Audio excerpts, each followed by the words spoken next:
It was the best of times. It was the worst of times. It was the age of wisdom. It was the age of foolishness. It was the epoch of belief. It was the epoch of incredulity. It was a season of light. It was a season of darkness. It was the spring of hope. It was the winter of despair. We had everything before us, and we had nothing before us. We were all going direct to heaven. We were all going direct in the other way.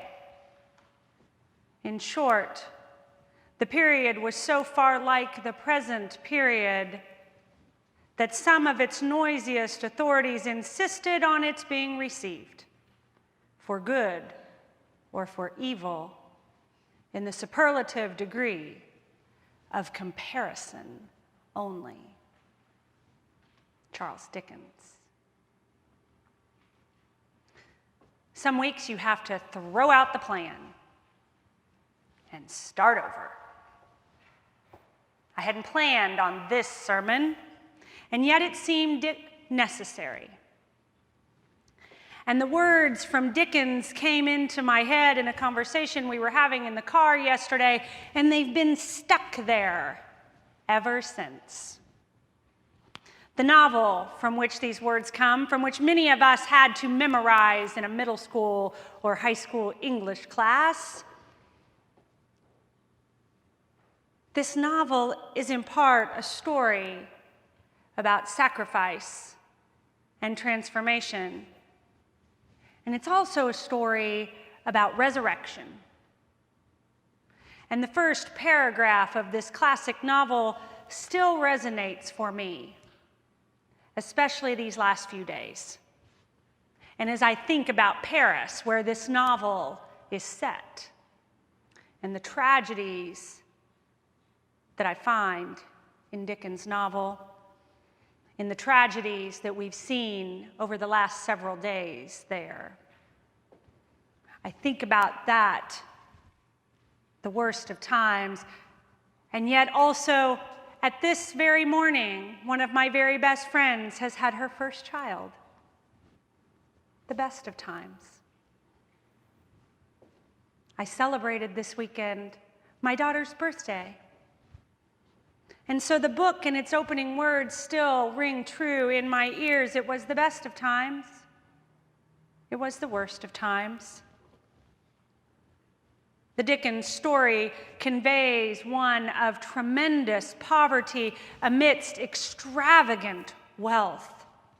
And the divide between the haves and the have-nots was vast and growing.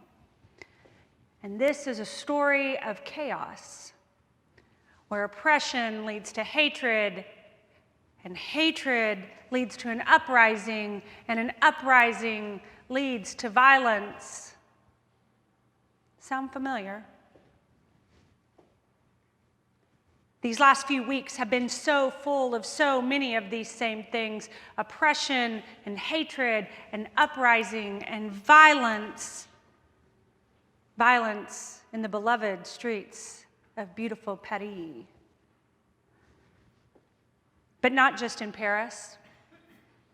Lest we forget Beirut, where 41 people were killed on Thursday in 2 separate bombings, or in Baghdad, where 2 bombs this week killed 26 people, or just yesterday, where 147 were murdered on a Kenyan college campus. And it's just been 2 weeks since 224 people were brought down over Egypt in a Russian airliner. Or right here in Missouri, where this week young people were arrested for making tweets about potentially killing black folks on a college campus. It was the age of wisdom. It was the age of foolishness. And sometimes it makes a preacher want to look around and say, "Hey, God, You see all this mess up in here? Can you help a sister out? Now, I planned this sermon 2 months ago with the title, Doubt Matters. And yes, indeed, today, doubt still matters, because there are some days, some weeks, where we can't help but wonder whether God is really still at work in the world. It was the epic of belief.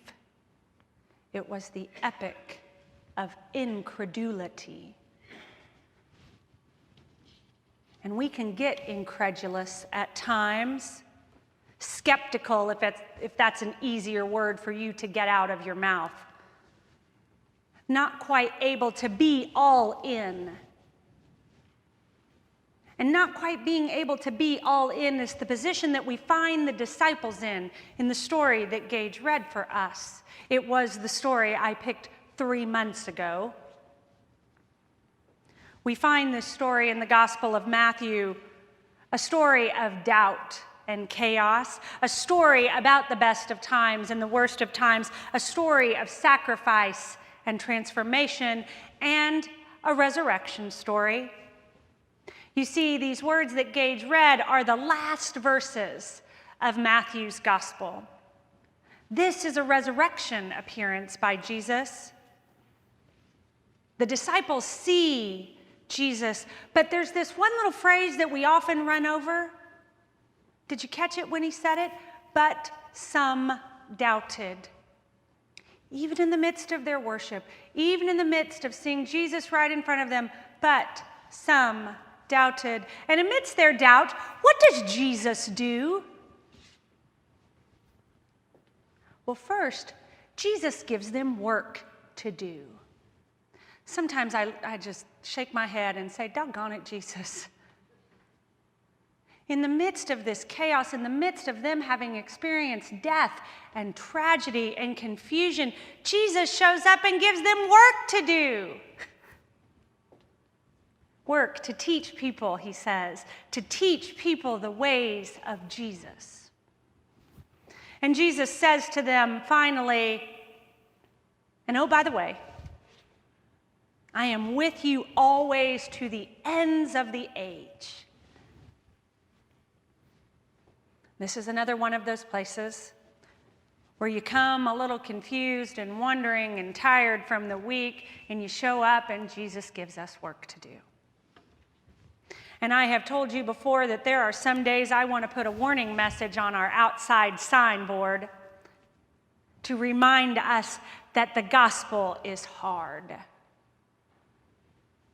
Now, thankfully, this story ends with Jesus' reassuring words. Words that promise constant presence and words that give us hope in days where there are so many questions, of days where surely the disciples were looking around saying, what a mess. Can you give us a little help, God? And on days when doubt creeps in, and doubt matters because it does, I believe more strongly that that is when we have to believe that community matters, as we have been looking at the last several weeks. In this gospel story, community matters because the doubters need the others to reassure them going forward of Jesus' promises and Jesus' commandments, to reassure them of Jesus' presence and the work Jesus still calls them to do. In this passage, Jesus tells the disciples to teach the things he has commanded. Well, now, Jesus, what would that be? Let's see. First, should we bomb the heck out of somebody, Jesus? Should we punch somebody in the face, Jesus, because they swung first, Jesus? To spout words of hatred and violence back to counter words of hatred and violence. It was the season of light. It was the season of darkness. It was the spring of hope. It was the winter of despair. You want us to do work, Jesus? Really? What can we do? There is so much despair. We had everything before us. We had nothing before us. We were all going direct to heaven. We were all going direct the other way. What can we do, Jesus? Well, in the last few weeks during worship, we have explored some of Jesus' commands. Commands to do the work of love and reconciliation. And that is difficult work, but it is hopeful work. Last week, we heard Jesus command, you give them something to eat. And a few weeks before that, we heard Jesus command, tend my sheep. And over the last several weeks, we've heard Jesus' command to follow me. And of course, the Gospel of Matthew's most famous line is where Jesus commands us to love God and to love our neighbor as ourself. Sometimes loving people is hard work. Work of love and reconciliation is hard work. But, as we heard from the Pointer Sisters, we have to be better. We have to be kinder to one another so that we can make the world a better place. And if the words of the Pointer Sisters can't inspire you, then maybe the words of Mr. Rogers can. Mr. Rogers often shared the words of his mother, who said that in times of tragedy, we must look for the helpers. You will always find people who are helping. And all you had to do on Friday was to look at social media to find places where people were helping. People were using social media, and especially Twitter, to share places in the city where others could find safety. People opening their homes to their neighbors, people of all faiths, people of no faiths, leading with love in the midst of tragedy.